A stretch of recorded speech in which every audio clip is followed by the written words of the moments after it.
আসসালামু আলাইকুম। আমি আজকে এমন একটা রেসিপি দেখাবো যা আপনারা কখনো খেয়েছেন কি না জানি না। আমার তো মনে হয় খান নাই। এই যে বরবটির ভর্তা ভাজি। বরবটি বেছে কেটে সিদ্ধ করে পাটাতে পিষে নিয়েছি। 2 পিস রুই মাছ হালকা হলুদ লবণ মেখে ভেজে নিয়েছি। একটা ডিম হালকা তেলে ভেজে নিলাম। এই যে আমার এখানে লাগবে বরবটির ভর্তা। ভর্তা বলতে বরবটি সিদ্ধ করা, পাটাতে বেটে নেওয়া। মাছগুলি কাটা বেছে নিব। ডিমটা তেলে নিয়ে পেঁয়াজ দিয়ে বেরেস্তা করে নিব। পেঁয়াজের বেরেস্তা হওয়ার পর আমি বরবটির যে পেস্ট করা ওগুলি ঢেলে দিব। বরবটি পেস্ট ঢেলে দিয়ে একটু হলুদের গুঁড়ো দিব, লবণ দিব।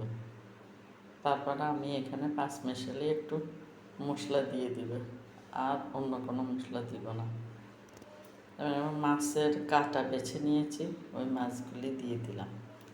দিয়ে ভালো করে নাড়ব যাতে সব মিশে যায়। তারপরে এবার ডিম যে ভেজে রেখেছি ওই ডিমটা দিয়ে দিব। ওই যে দেখুন, এমনভাবে নাড়ব যাতে সবগুলি ভালো করে মিশে যায়। হয়ে যাবে আমার বরবটি ভর্তা ভাজি। এইভাবে বরবটি ভাজি করলে খেতে দারুণ লাগে। গরম ভাতের সাথে কোনো ডাউল কিছুই লাগবে না, শুকনাই খেতে পারবেন। পেট পুরে খাওয়া হবে, অন্য কিছু আর লাগবে না। দেখুন, যখনই মন চাইবে, এখন বরবটির সিজন আছে, কিনে নিয়ে আসবেন এবং এইভাবে ভর্তা ভাজি করে খাবেন।